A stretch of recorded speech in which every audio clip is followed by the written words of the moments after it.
Okay, so I think we'll make a start. Yeah, so again, welcome along to week 2 of the course. So tonight we're going to be focusing on the first stage of the practice, the stage of developing metta for ourself. Yeah, so that's going to be the focus tonight. So in the first half, in a moment, we'll take one particular approach to the first stage of the practice, and then we'll do some meditation. I'll introduce that, and then we'll actually practice that particular approach. And then we'll have the breakout rooms. So yeah, we'll be in the same breakout rooms as we were in last week. Just to say that if you're in Daniel's breakout room, Daniel's on a retreat this week, an online retreat. So Stephen's who's also in the course, is going to cover your group, just to let you know that. So we'll have the breakout rooms, then we'll have a break for about 10 minutes. And then in the second half of the evening, we'll take another approach to the first stage of the practice. And then we'll actually have a go at doing that. And then we'll finish the evening by setting up our home practice for the coming week. And you can pick either one of those approaches and carry that into your practice this week. So basically starting from the starting point really is the recognition that a lot of people find the first stage of the practice tricky. Some people find it quite tricky. And part of that is because a lot of us have this kind of habit of self-condemnation. We're very, very down on ourselves. So as soon as we start to think about ourselves in a particular kind of way, it gets complicated, and that can get in the way of engaging with the practice. So that's kind of what I want to explore. So I just wanted to, just revisit this idea that I introduced last week, and that is that there's two fundamental strands of human experience that are occurring all the time. There's what's there, and there's what we do. So when we do the Metta Bhavana practice, the what is there is partly a who is there. So when we bring somebody to mind, there's actually somebody there, and then the way that we work with that is what comes next, as it were. So so there's what is there, and then there's what we do, and we need to be mindful of both aspects of our experience if we're going to work with this practice effectively. So right now, what I want to do is just do a little experiment, and what I'd ask you to do, what I'd invite you to do, is just bring to mind your mum. If you don't know your mum, pick another close family member. Yeah, so just bring to mind your mum. You can close your eyes if you wish, or you can leave them open. Just bring to mind your mum.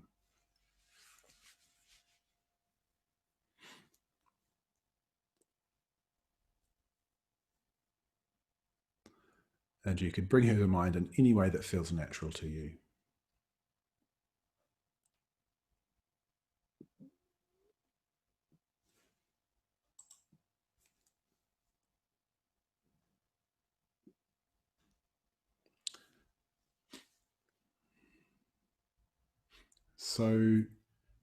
So what I'd ask you to do now is just reflect on what you did just then to bring to mind your mum.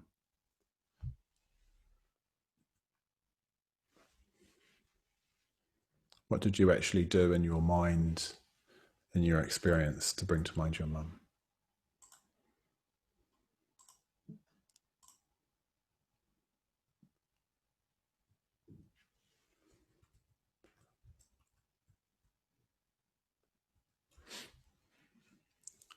And then the second question is, what did it feel like to do that?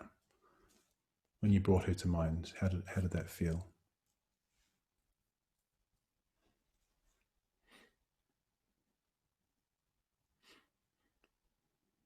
Did it feel good? Did it feel complicated? Did it feel unpleasant? How did it feel?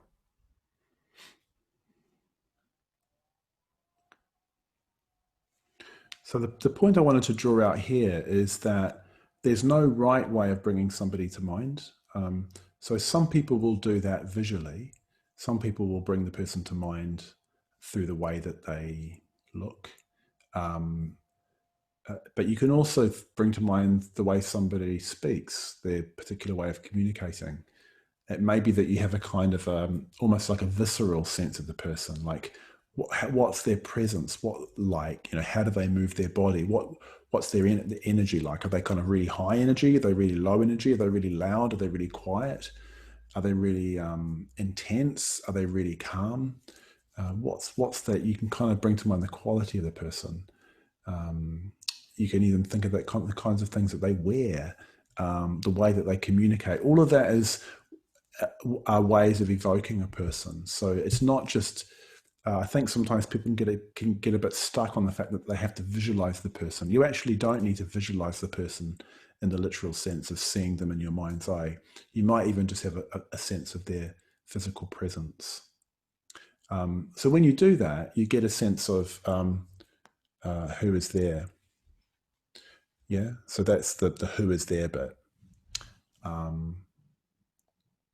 What we do is what we'll be talking about, particularly from next week, is what we do in relation to the person. Now, what's interesting about this, the first stage, the stage of self-metta, is that you don't need to bring yourself to mind. You're already there. Yeah. So in the second stage and the third stage and the fourth stage, you're bringing to mind particular individual people, your friend, the neutral person, and the difficult person. But in the first stage, you don't need to do that because you're already there. What we need to do really is to just notice, first of all, just notice how we feel. Notice what's going on. Just be as in tune, as in touch with, as intimate as we can with our present experience. Well, what's happening? What is it like to be me at the moment? And then we can develop the metta from there.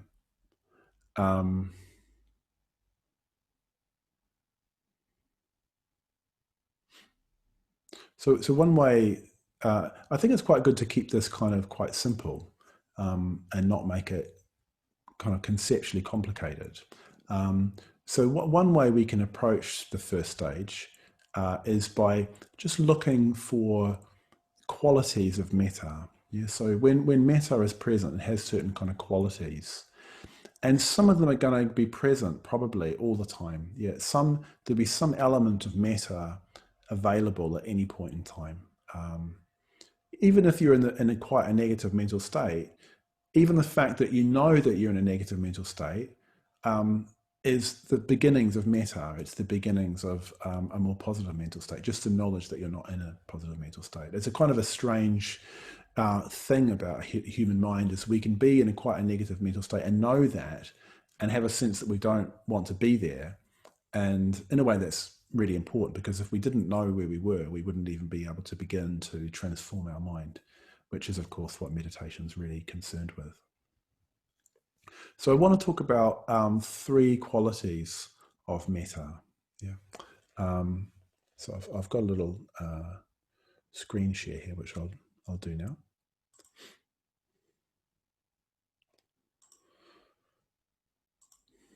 So the first quality of metta that I want to mention is acknowledgement.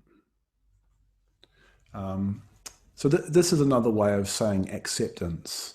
I prefer to use the word acknowledgement because acceptance can sound a bit passive. In a way, what we're doing when we meditate is we're acknowledging the reality of our present experience, at the same time knowing that there's more to be developed, there's more growth that can happen, there's more potential available. So it's not just acceptance in this sort of passive sense of just, oh, well, this is just the way I am right now. But it's more of an acknowledgement of like, this is the way I am right now in the context of a conviction that I can develop, that I can grow from here. That I can, if I'm in a positive state, I can become even more positive. And if I'm in a negative state, I can move into a positive state. Sometimes people use the phrase turning towards.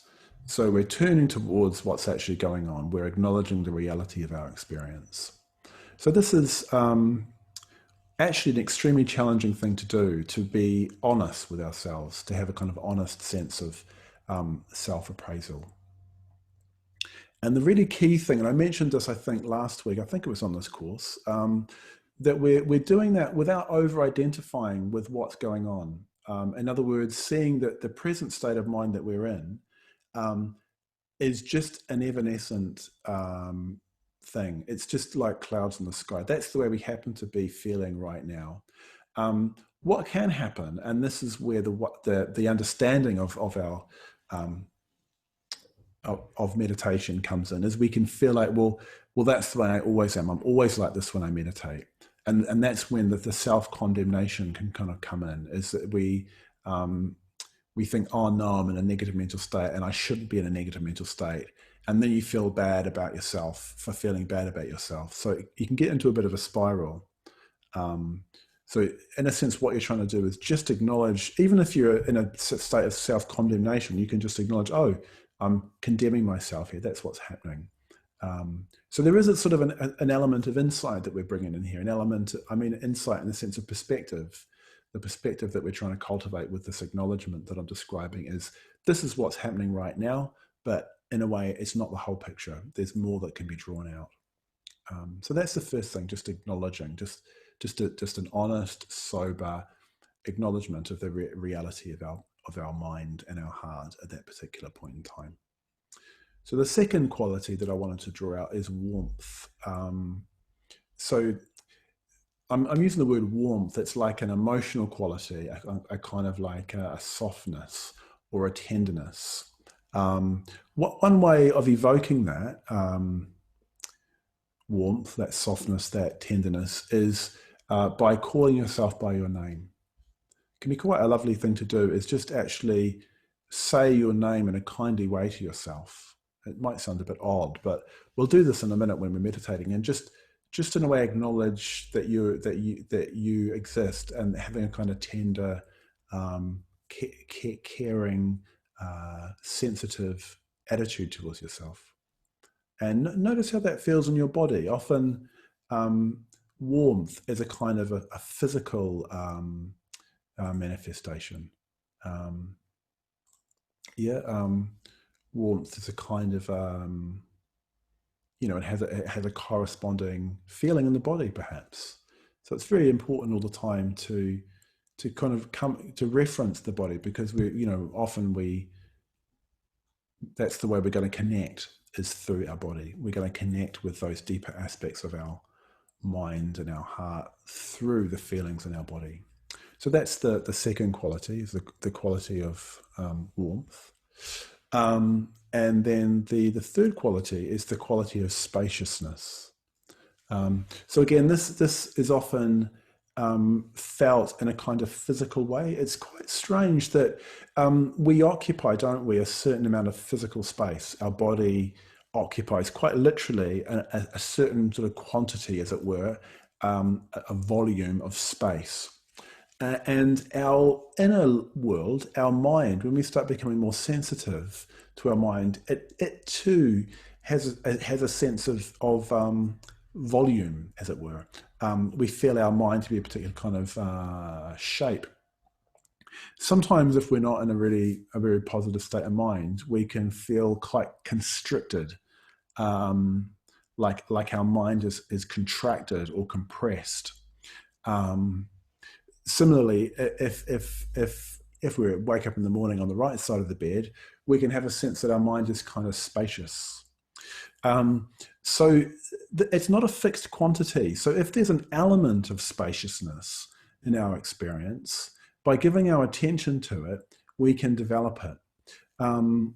So this is really what I'm going to be encouraging you to do in this practice, is that if you notice those aspects of acknowledgement or warmth or spaciousness in your experience, if you give your attention to them, they'll tend to develop.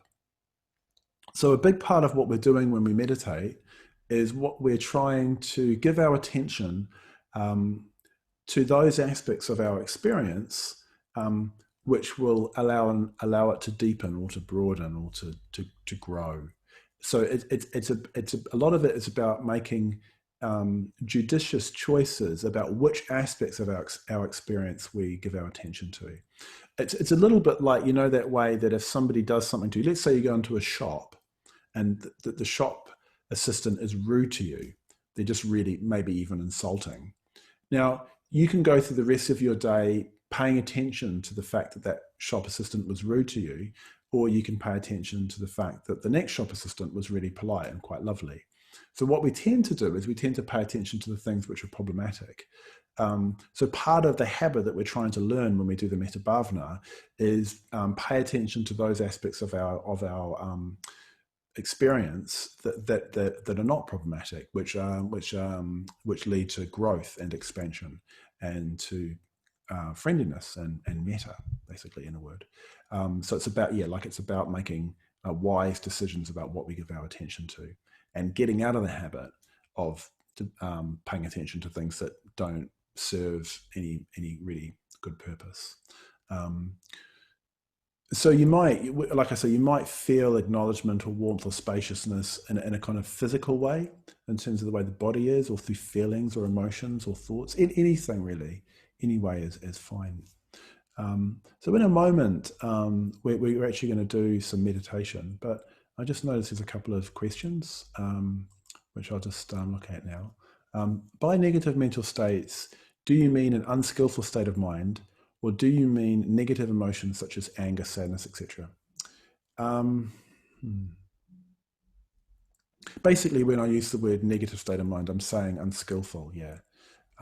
So again, it's really important that when the language we use and the way that we think about what's happening. So I think what can happen is if we feel pissed off, if we feel angry, or if we feel upset, and we enter into the Metta Bhavana, we can immediately think, I shouldn't be feeling this. This is bad. And then we can get down on ourselves for being in a state which is not the state we want to be in. So yeah, we can get pissed off with ourselves. But I think what we need to do, and this is part of the acknowledgement that I'm talking about, is just acknowledge the reality of whatever's happening, whether it's unskillful or skillful, whether it's helpful or unhelpful. Just notice what it is without adding another layer of, oh, I shouldn't be doing this if it's something that we don't want. On the other hand, as well, if it's something that's good, we shouldn't sort of get in a big like, oh, aren't I a good person? We're just acknowledging it quite frankly and matter-of-factly. Oh, this is what is happening. And I think that's one of the really beautiful things about the way Buddhism thinks about the mind, is and actions, actually, not just the mind, but actions, looking at it quite soberly at just what the reality of it is, without adding another layer of condemnation to it. It's just recognizing if we're in an unskillful mental state, that won't have a good outcome. It's not, in a way, it's quite natural to get pissed off if people do things we don't like, but it just doesn't help. It just doesn't help. So we're trying to get out of the habit of doing it. Feeling bad about being pissed off, it won't help, if you sort of see what I mean. So we're trying to, in a way, make an evaluation of what's going on, but for that not to be a condemnation of what's going on if it's not what we want. If you can sort of see the distinction. It's quite hard to catch that, because so many of us are so strongly in the habit of condemning ourselves and maybe others, and part of what we're trying to learn, particularly in the fourth stage, the difficult person stage, which we'll look at more next week, is that we can acknowledge the fact that what somebody else is doing is not what we think they should be doing, without then hating them for it, or thinking that, we can recognize, yeah, actually they shouldn't be doing that, but I'm not going to hate them for it. I'm just going to acknowledge the fact that it's not great. Someone's asked a really interesting question, is what if you don't know what's actually going on? Well, in a way, be curious about that. I think in a way, the fact is we don't know what's going on most of the time. Life is really, really strange. The closer we get to the reality of life, I think the stranger it actually becomes. There's a lovely poem by Wallace Stevens, and the poem ends with, he says, there I found myself more truly and more strange. So that often the truth of what's going on is much stranger than the way we usually think about it. And Metta Bhavana is actually a way of discovering that. So if you don't know what's going on, don't worry about it. As long as you can kind of feel it and know it almost instinctively or intuitively, that's the main thing. And you can recognize where there's expansion, where there's warmth, and you can just give yourself over to that. You don't actually need to conceptualize it necessarily at all. You don't, if I say in a led meditation, become aware of how are you, you don't need to come up with an answer to that question. Oh, I'm X, or I'm good, or I'm happy, or I'm sad. It's more just the question is more of a way of feeling into what's happening. So just deal with one more question, and then we'll move into the meditation. And the question is sadness a negative emotion? And I would like speaking strictly from a Buddhist point of view. It's not necessarily. It's not actually. Sadness is part of what's there. I was making this distinction between what's there and what we do. Sadness, if something happens which is difficult, which is painful for us, well, we'll feel sad. It's quite natural to do that. If somebody dies that we love, we'll feel sad. It doesn't necessarily need to turn into a whole lot of other things, which it often does, which might be resentment, for example, that we start resenting the person that we blame for introducing that sadness into our life. That just sadness on its own is just part of what's. Okay, hello everybody. I don't know what happened there, but I just got chucked out of the Zoom call for a moment. So sorry about that. I have no idea why that happened. So hopefully it doesn't happen again. If it happens in the meditation, just keep meditating. But we will actually do some. We'll do some meditation now. So if you want to get into whatever posture you like to be in for meditation, and then we'll make a start.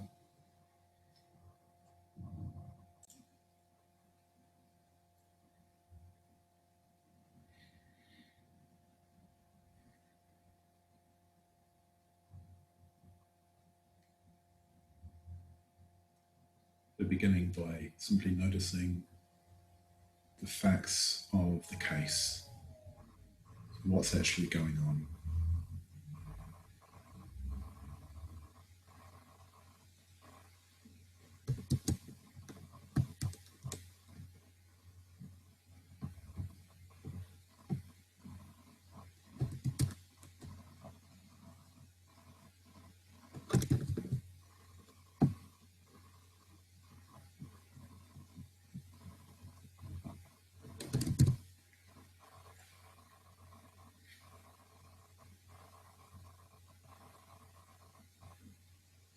So feeling just a sense of where you are. So you're in a room somewhere, having a sense of the walls, having a sense of the space of the room.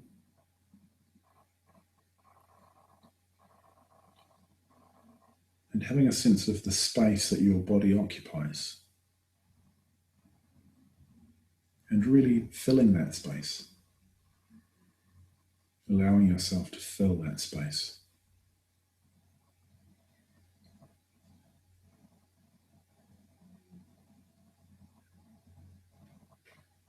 And just being curious about the fact that we even have an experience of ourselves filling a certain amount of space. That's an ongoing feeling that we have of filling space.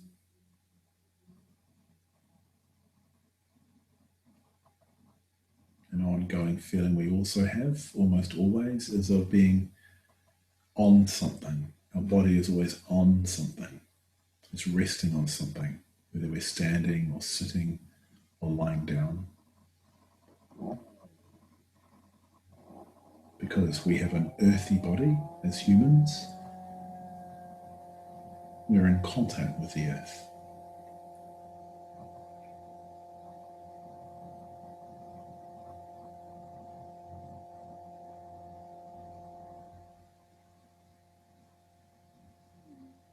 And feeling the points where our body makes that contact, whether it's the feet or the legs, our bottom or our back, hands.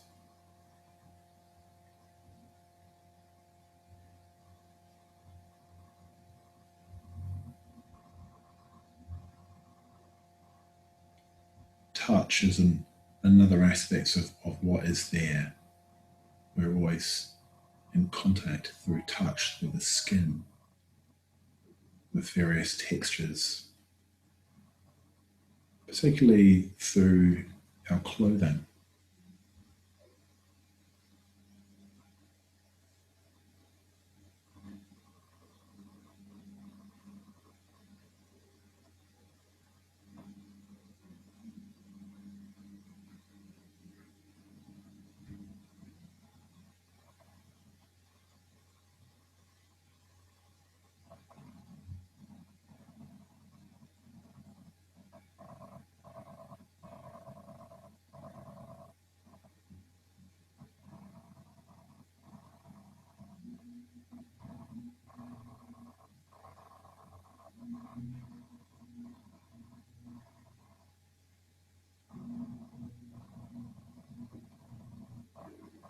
So notice what's going on inside of our body.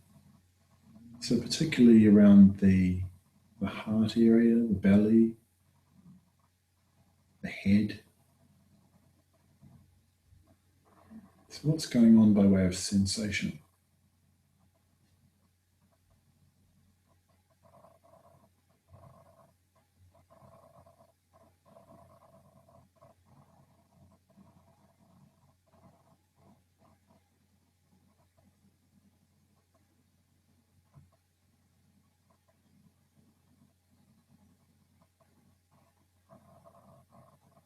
So again, we're just curious, we're noticing. And if we're not sure what's there, we're not sure what it is, that's actually good. We should be more concerned if we think we know exactly what's going on.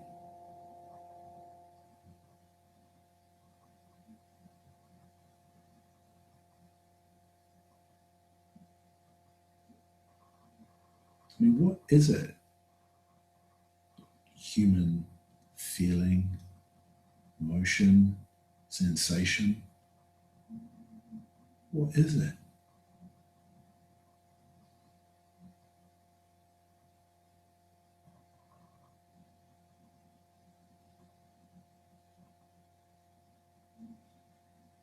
And whatever it is whatever it is. So just acknowledging the reality of what is going on for you, emotionally, mentally, in terms of feeling and thought, impulse. What are the images that are in your mind, or the thoughts, the memories? Maybe they're anxieties and anticipations.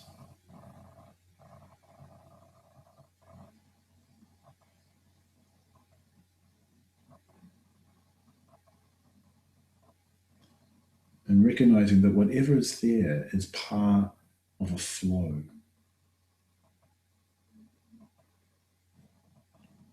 And wherever we are, our mind is always like a seed. It always has potential for growth.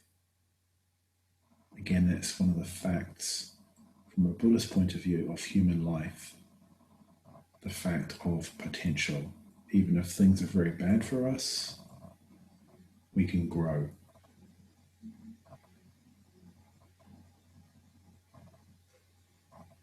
So if you feel horrible right now, that's okay. That's where you start from. That's what is there. You don't have to feel a special way to meditate. You just start from where you are.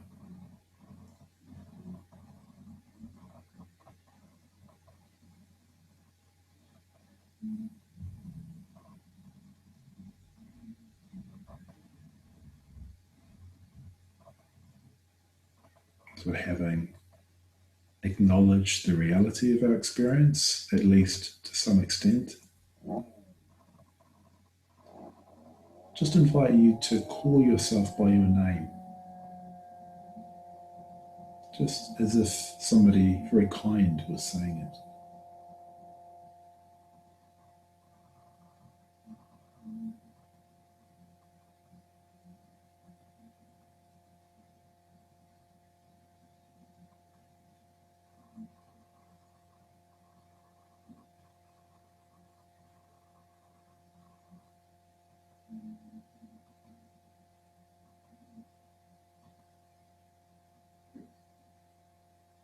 And notice what happens when you do that in the heart, in the body.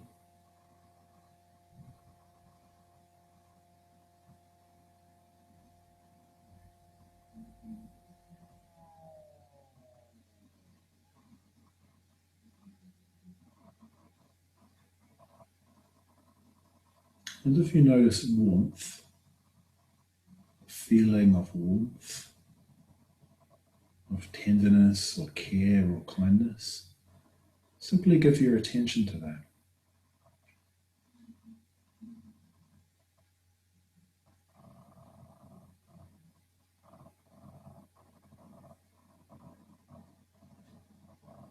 It's a bit like blowing on embers to start a fire. You just need to patiently wait for the heat and the flame to gather and intensify.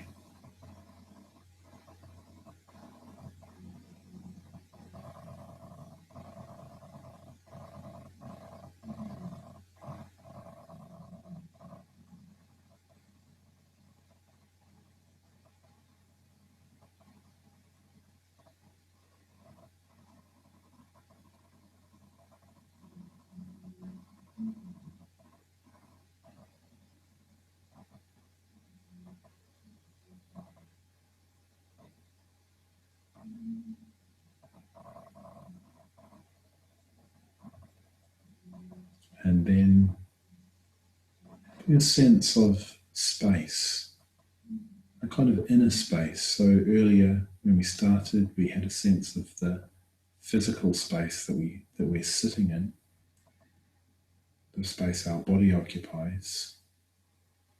And see if you can also get a sense of the kind of inner space of your inner world.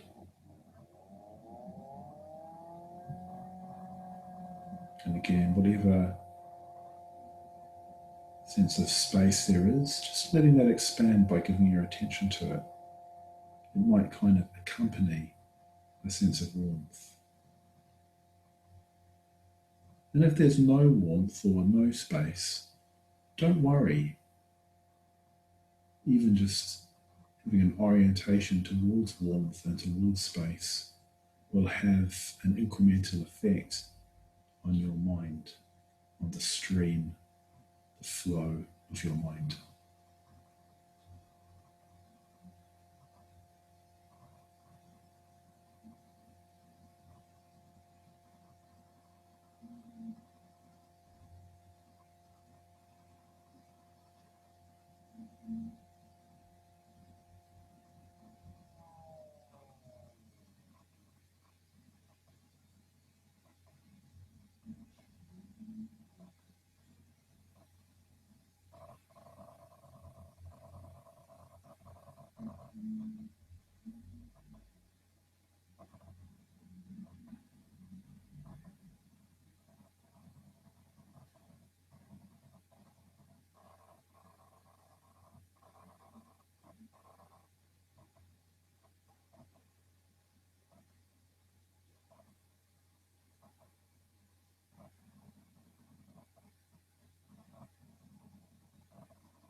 And then bringing to mind a friend.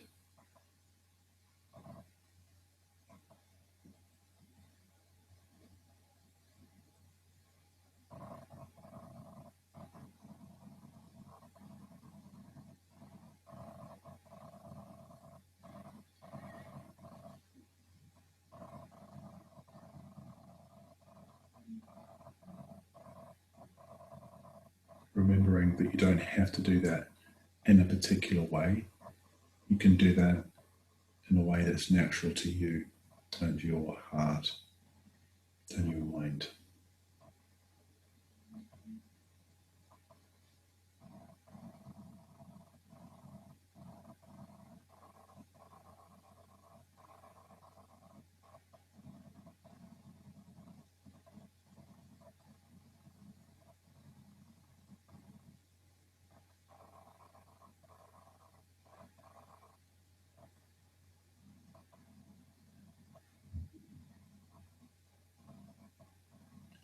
And maybe that acknowledgement, warmth and spaciousness just flows towards them.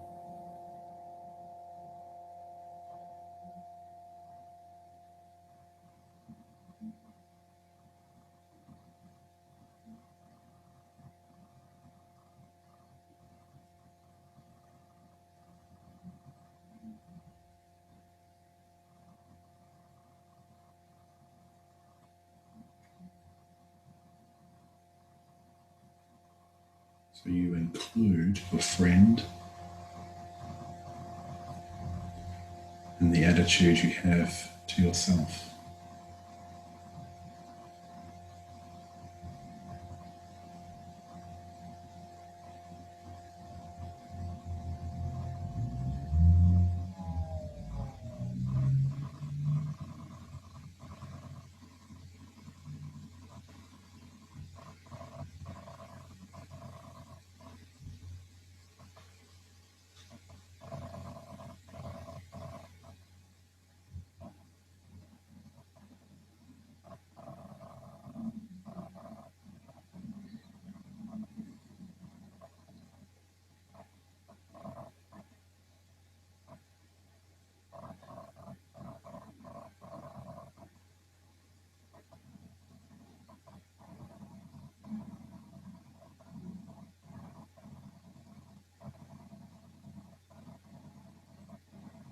And then just sitting.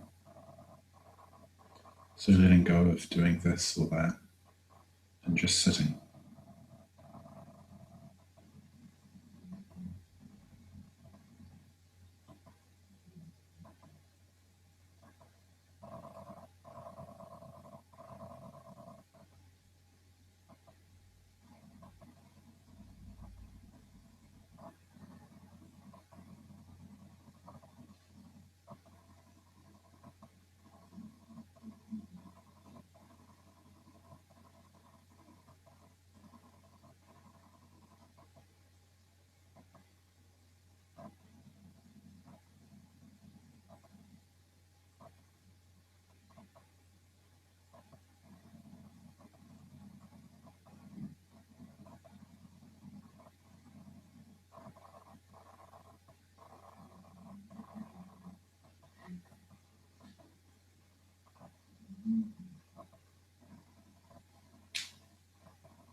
So if you'd like to bring the practice to a conclusion,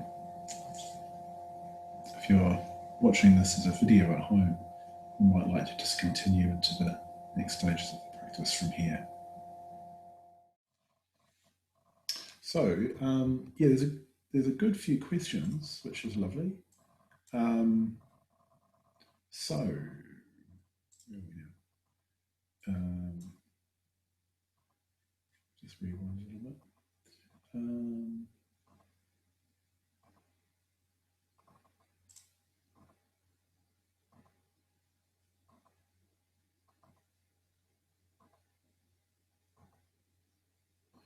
Someone says, I always use guided meditations as I find I just forget where I'm at if I only use bells. Is this an issue? Not in the short term, but more generally in the sense of becoming a crutch or even an obstacle. So I think generally it's like, I think like when I started to meditate, there weren't any led meditations. You just had to get on with it at home. So I think, and that's valuable because in a way you have to internalize that voice that reminds you what to do. I think that's the main thing. That hopefully what happens is the led meditation means that you internalize that voice, so that you know yourself what you need to do next. So it becomes more creative. If you need it, I think use it, but I do think it's good to try and wean yourself off. So let's say if you use it every day, you could just try every second day not using it. So, but having said that, I like, even though I've been meditating for, I don't know, 20 years or something, I still find it helpful to be led by somebody else from time to time. Um, Partly just to surrender my will to somebody else's, as it were, can be useful. So I don't want to be hard and fast about it, but I think it can be good just to experiment and to see maybe you don't need it as much as you think you need it. I'll just say that I'm just aware of time. I need to get. Someone says, "Hi, I was just curious. Was the 5 stages of the metta taught by the Buddha, or is the 5 stage aspect a modern adaptation? Thanks." So, as far as we know, as far as I know, anyway, in the oldest, I mean, it's difficult to know what the Buddha taught, obviously, because he didn't write anything down, and he lived 2,500 years ago. But we do have a whole volume of texts which were oral teachings, which were written down sometime after the Buddha lived. And the earliest strata of those texts, there's no mention, as far as I'm aware, of a 5 stage Metta Bhavana. There is, however, a lot of teachings where the Buddha is talking about metta. In the most ancient texts, he talks about metta and the value of metta, and he talks about overcoming enmity, developing a loving heart for all that lives. So the spirit of metta and the encouragement to cultivate it is there right from the beginning. The 5 stage approach, the earliest textual kind of reference to it that I'm aware of is from a character called Buddhaghosa, who let me see if I can remember. I think he lived about 500 years after the Buddha lived. So that's kind of where the practice comes from. But there's lots of different methods for developing metta in different Buddhist traditions. But yeah, so I guess what I'm saying is the particular method that we do, as far as we know, we don't know if the Buddha taught it or not. We do know that the Buddha taught the value and the importance of cultivating metta, but maybe not in that particular 5 stage approach. And I hope that answers your question. But it's not in a modern adaptation. We can't say for sure that it goes back to the Buddha, but it is still very, very ancient, the 5 stage approach. Interestingly, Buddhaghosa, this Indian scholar, talked about it in terms of, he talked about actually a 6 stage metta. You start with like a Kalyana Mitra or a spiritual friend or a mentor. You start with them and then you go to yourself, the friend, the neutral person, and so on. Should we stick with the same people for each stage for the duration of the course? Not necessarily. I mean, I think it can, we were just talking about this in our group, I think there can be a value in sticking with the same people just because you develop a bit of momentum. But if you need to change, by all means change. Like, for example, I just found out yesterday that somebody that I knew, not that well, but I just found out they died in August. I had no idea. So, I actually haven't thought of it until now, but that'd be a really good person for me to put in my meditation. And if I was going to be hard and fast about sticking with the same people that I started with at the beginning of the week, for example, I wouldn't be able to do that. So I think you need to there's a kind of a balance between structure and spontaneity, between deciding what you're going to do in advance and also responding to what happens as and when, in terms of what happens in one's life.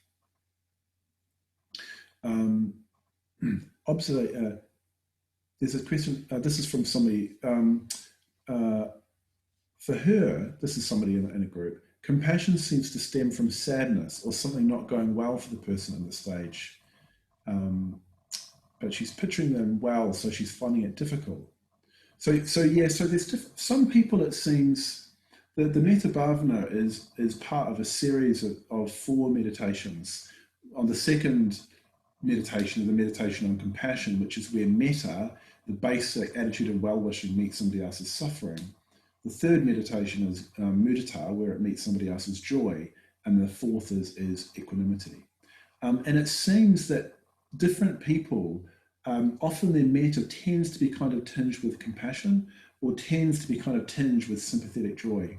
So you might know yourself what you tend towards, but I think it's really important that we recognize that we can feel for somebody if they're suffering or if they're happy.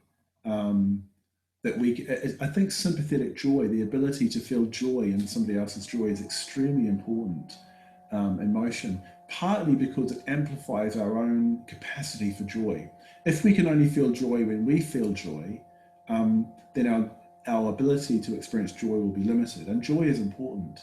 But if we can experience joy whenever we encounter it, whether it's ours or others, it greatly expands our kind of emotional range. It greatly sort of enlarges our heart. So there's a lot more that could be said about that. But I think I just wanted to say that in a way, part of what we're trying to do is just notice what our responses are. So that's really interesting to notice, that you find it easier to connect with somebody if they're suffering than if they're not.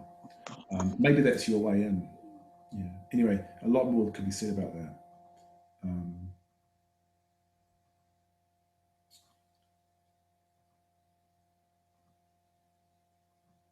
um, so I tell you what I'll do. There's a question about resources for people who are newer to meditation. What I'll do is I'll include that in the email. Last week I included the Metta Bhavana, introduction to the Metta Bhavana, but I'll include some other material if you're newer to meditation. No worries, Jimmy. Yeah.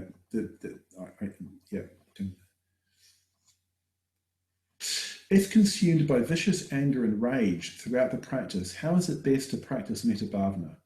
So again, often what we have to do is we have to adapt. Yeah. So part of what we're trying to learn, part of learning the skill of meditation, is learning to adapt our approach to what we experience. So that's why we always need to start with being aware of what's actually there, so that we can respond appropriately. Yeah. So if we sit down and we know that we're really, really pissed off, maybe all that we can do is just stay with that feeling. What is there is pain, and often what comes out of pain is anger and hatred and aversion. So sometimes all we can do is just stay with the raw feeling of it. It's too much to try and do something with it, to say, may you be well. Just stay with that feeling. If we can, stay with that feeling with an awareness that the other person is also having experience, that their experience is real as well as our experience is real. And that's kind of, there's a lot more that could be said. I mean, there's so many interesting questions, and I do want to do another full-length Metta Bhavana. But that's yeah, what I'd say. Um, just if you experience whatever you experience, just try and be with it, try and hold it. This is why spaciousness and warmth are really important qualities. See if you can just find a little bit of space to hold that anger or that aversion. And it will be challenging. But and one thing that I've found really encouraging, as it were, when dealing with those very, very strong aversive tendencies within my own mind, is just remembering that if I react to those tendencies, if I give vent to them, either internally in my mind or externally by saying things or doing things, I'll make them stronger. I'll make those tendencies stronger. If I just feel the difficulty without reacting, without acting from them, and they will become weaker. It's a bit like a fire is burning and you just let it burn out. You don't add any more fuel. Often what we do when a fire is burning in terms of anger, we throw more fuel onto it, and that makes it not just stronger, but it perpetuates it. We're much more likely to react with anger in the future when something happens that we don't like. Can someone be joyful and sad at the same time? I think you can, actually. I mean, I've certainly experienced that. Like, like, for example, if somebody dies, weirdly, you can feel a sense of joy as well as feeling loss. You can feel joy. You can really appreciate the particular qualities of that person, even though you've lost them. So you feel joy and sadness at the same time. Weirdly, I think sadness. I remember a friend of mine who he plays in the Irish Chamber Orchestra. He's a cello player, he's an order member, Sangashura, and he was, let me see if I can remember the story, but he was talking about this conductor, and he was saying how they were playing, I can't remember what the piece was they were playing, but he said that the music has to have sadness in it, otherwise it's not beautiful. So there is an element of human experience which is painful. It's just painful to be a human being. And if we acknowledge that, if we kind of let that in as a truth, as a reality, um, there's a beauty in that. And that's partly what we're trying to do with Metta Bhavana, is make our heart big enough that we can include, that we can meet the whole of life, all the different things, the horrible things, the terrifying things, as well as the beautiful things and the inspiring things. We just open to the whole range of life. So I think we can experience joy and sadness at the same time. And just sort of one last question. The theme of vulnerability came up for most of our group. Seeing each person in a sympathetic light, allowing metta to flow more freely and organically. Yeah. So I think there is a sense that, when you open up a little bit to others, you do open up to a sense of a sort of sensitivity, a sense of vulnerability. Because in a way, we are all quite vulnerable. I mean, it's one thing that COVID has taught us, I suppose, is that we are, whoever we are, we might come down with this terrible thing and it might kill us. So we're all vulnerable, even in a physical sense, let alone a kind of an emotional sense. And I think recognizing that enables us to feel for people who otherwise we might not be able to feel for, that people are acting out of the same things that are making us act. Even if they're acting very badly, there's a sensitivity or a vulnerability there. Having said that, I think one of the things that we need to realize is that if we're able to be mettaful, if we're able to embody and express metta, we'll be stronger, strangely. Actually, because if we're able to be with difficult things when they come up, there's not as much we need to be frightened of. It's when certain things arise in us that are really, really difficult and we're not able to contain them, that's when we can be quite dangerous. Human beings can be quite dangerous. So we're trying to learn how to be with the difficult aspects of life that will inevitably arise at one time or another. Anyway, so that's a lot of stuff there, but there is some really, really interesting questions. Hopefully I got through them all. If I didn't, I'll be around for about 50 minutes at the end and we can have another look at questions. So I just got something quite simple just to say now, just to move into the second half. I've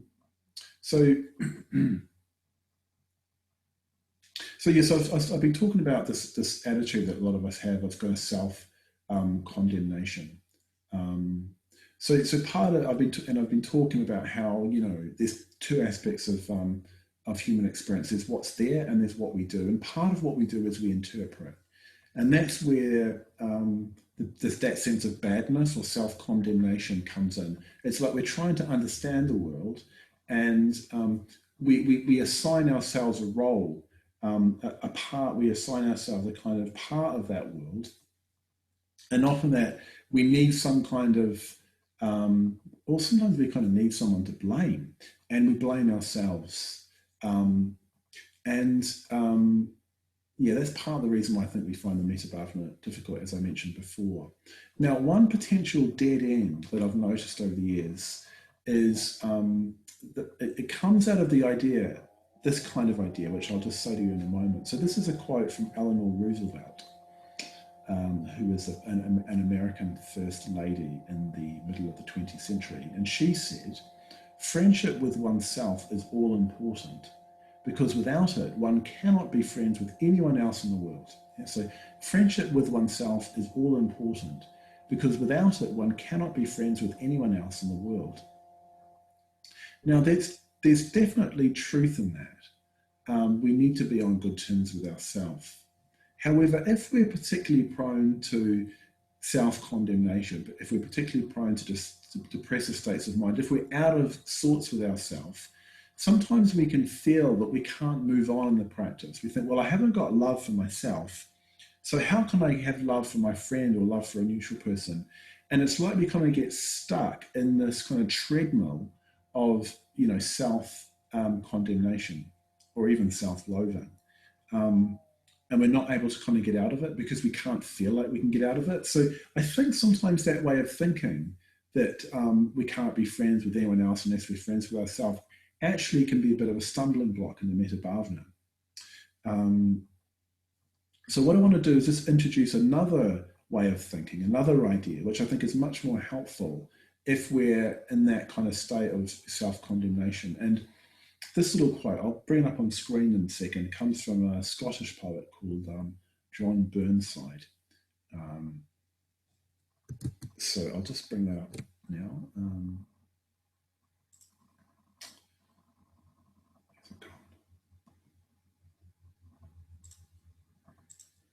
So this is John Burnside. I want to venture a hypothesis that, I'll start again. I want to venture a hypothesis that, roughly expressed, goes like this. You cannot learn to love yourself until you find something in the world to love, no matter what it is. A dog, a garden, a tree, a flight of birds, a friend. Because what we love in ourselves is ourselves loving.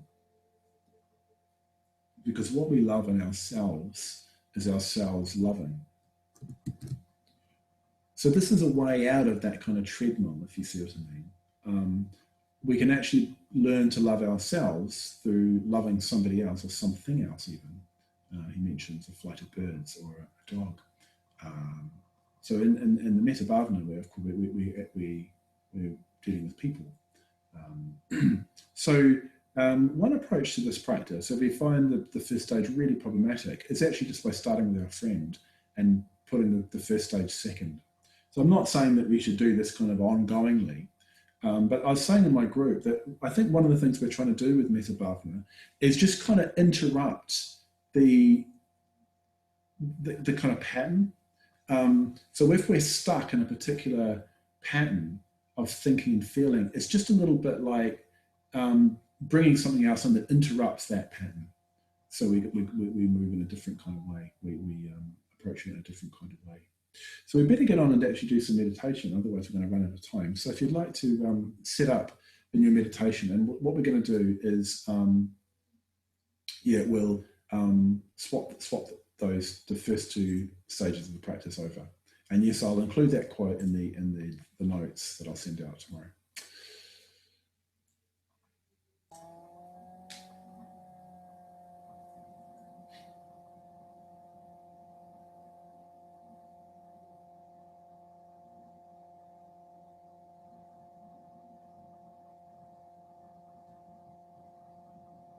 So beginning by just letting go of all the things that you've been listening to and thinking about.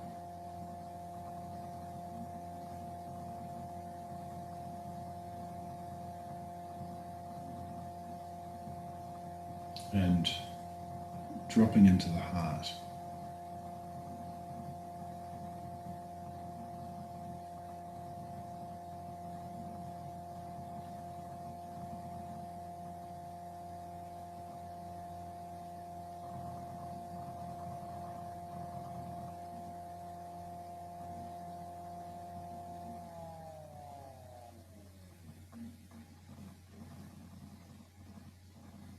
And just getting an overall sense of how you are. Acknowledging the fact of your present state of being.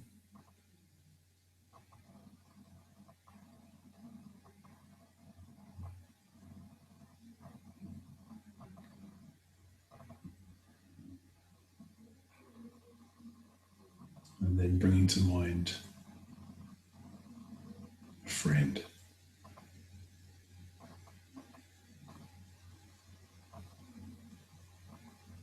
So bringing to mind a friend that you really love, someone you really appreciate, whose qualities that you admire and who you like being with.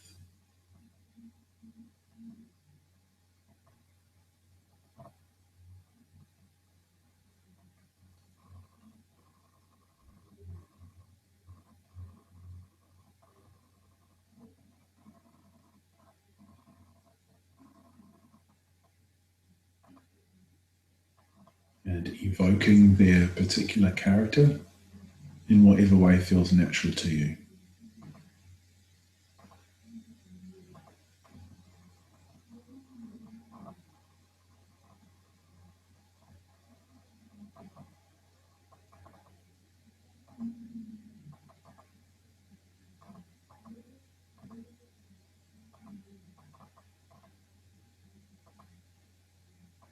And you can, in a way, just revel in that person and their qualities. Just reflect on what it is that you appreciate about them. And that might be thinking about their qualities, it might just be remembering the kinds of things that they do, or just having an intuitive sense, a felt sense of who they are and what they're like.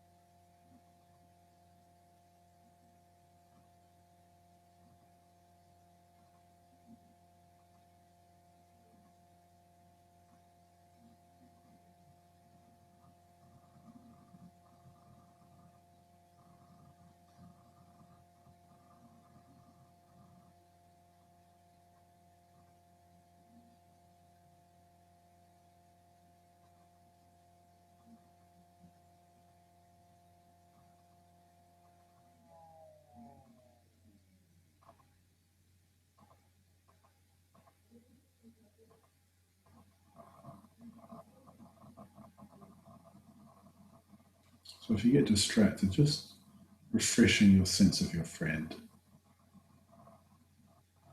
and their qualities.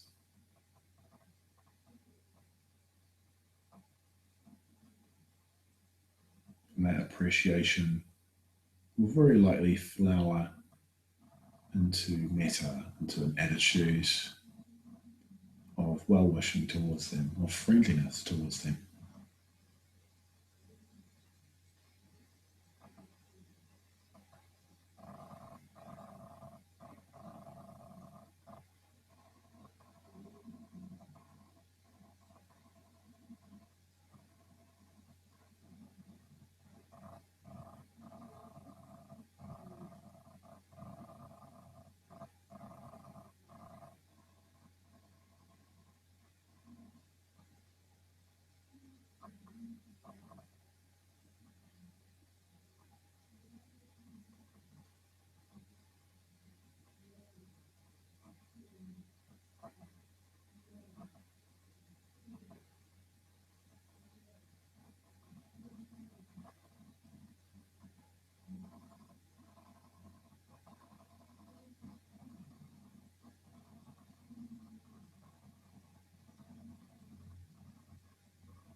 Moving now into the stage of metta for oneself, of yourself.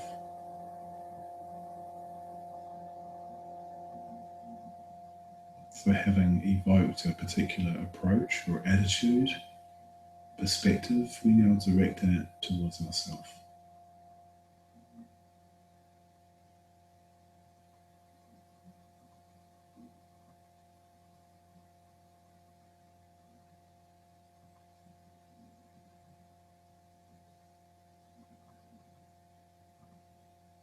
If it helps, we can say our name to ourselves.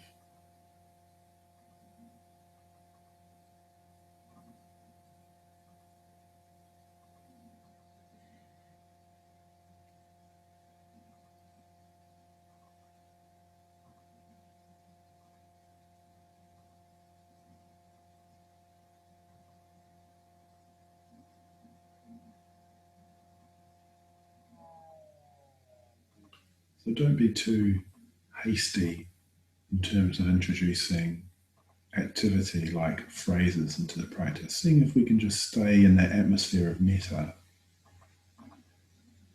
but including all of the different aspects of our present experience in that metta: the body, the heart, thoughts, etc.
So metta, loving kindness for ourselves.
And then bringing to mind a neutral person.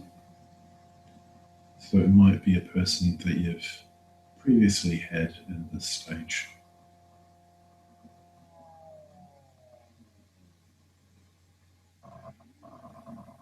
Or it might be a new person, so to speak. But whichever way, making sure you make a definite choice to remain with the same person.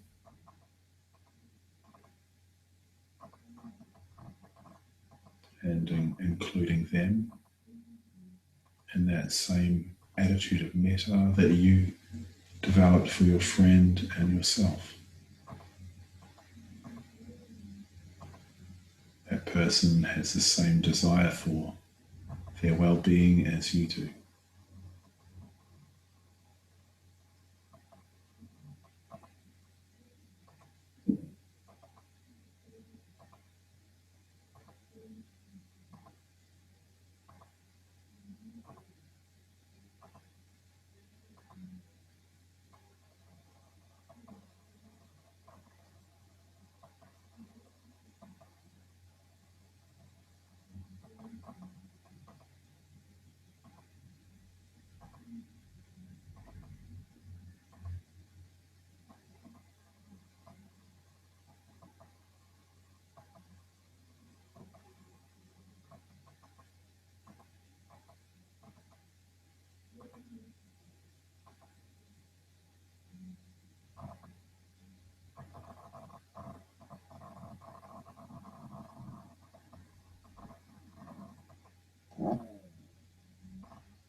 So if you get distracted, refreshing your sense of that person.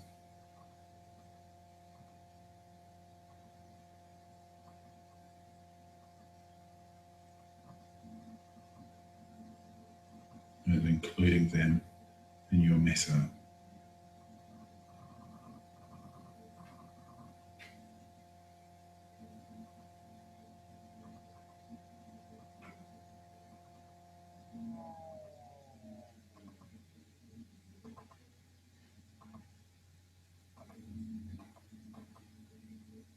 And then bringing to mind a difficult person.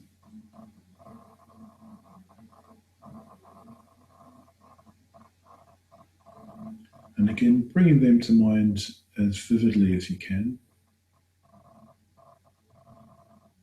remembering that they are real, they exist from their side, and including them in metta, in your metta.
And then moving into the fifth and final stage, where we firstly bring each of the four people to mind. So our friend, ourself, the neutral person, the difficult person.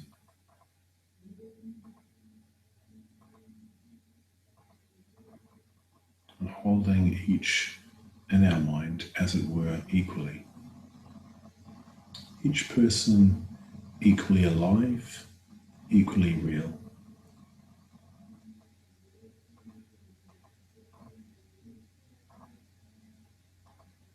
Each person vulnerable,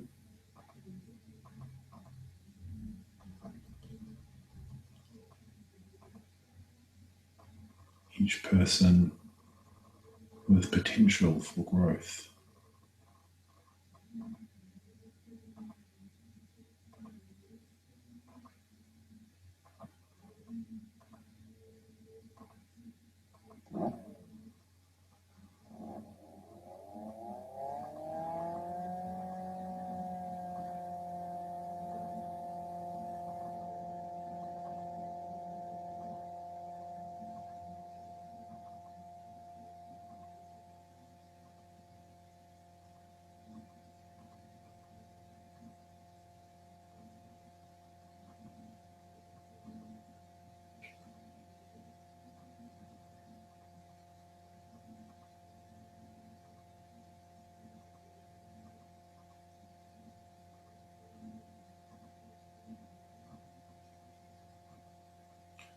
And then we'll just leave the last part of the practice for tonight We'll just spend the last couple of minutes just sitting without any particular focus, without trying to direct our attention in any particular way. So just sitting.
Okay, so we've just got one question, which is quite a fundamental question, really, which is I'm struggling with metta for self, and I don't know how to develop an attitude of metta to myself.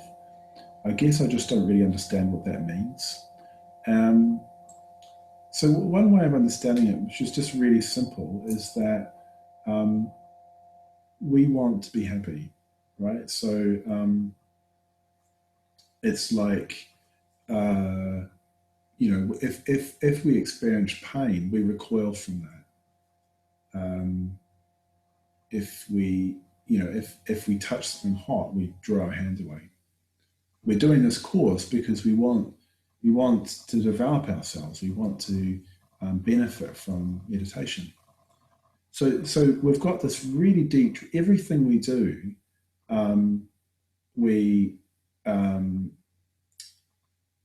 look. You know what? The reason you can hear that fan is because when I got knocked out of the call, I changed microphones, so you can probably hear me much more clearly now. Sorry, I didn't realize. If that happens again, just text me. Sorry, I didn't realize I was talking on I was using the microphone on the laptop. Anyway, I'll just continue what I was saying. So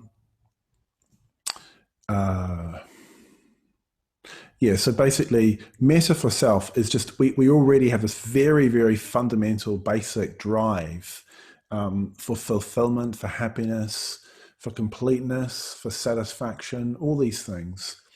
And really what self-metta is just actually allowing ourselves to really feel that and to really wish that for ourselves. May I be well. That's what we're really saying. May I be well. May I just be physically well and whole. May I be happy. May I be free from anxiety. May I experience peace and calm and love. May I be free from suffering. May I literally be free from all afflicted states of mind whatsoever. And may I grow and develop. So really what self-metta is just wishing those things for ourselves, which in a way is just, it's so basic, it's so fundamental to who we are that we can't see it. It's like we can't see the wood through the trees, but it's the most basic desire that we have, just as a living organism, let alone a human being, just a living organism. And all living organisms have it. They all want to develop, they all want to grow, they all want to come to fulfillment, to fruition. So really what we're doing is we're trying to connect with that for ourselves, and then recognize that other people also have that. Other people also want that.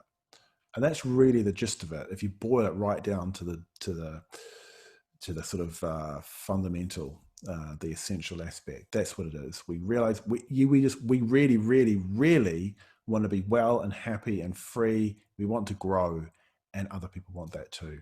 And that's what we meditate on. That's what metta is. So hopefully that helps a little bit. So this week, what I suggest you do is basically try, if you've got a problem with the first stage and you just get along with it really happily, just keep getting along with it really happily. You don't necessarily have to change it. If you're finding it a bit tricky and you found one of those approaches helpful, what you could do is do the first stage integrating one of those approaches. So that's basically the homework for this week, is to bring some attention to the first stage of the practice, and if you found one of those approaches helpful, then bringing that into the first stage. And also anything else you might have learned about the practice over the last week of practice, or anything else that's been said tonight, you might also like to bring that into the meditation this week. Yeah. And just to remind you that we are doing all of our events at the moment for what we call dana, on a donation basis. And so if you'd like to give the Dublin Buddhist Centre a donation, that would be brilliant. And that will just enable us to keep doing what we're doing. And yeah, I look forward to seeing you. I'll send you notes and the link to the video tomorrow. And I'll look forward to seeing you next week. And if you've got questions, I can see there's questions in the chat.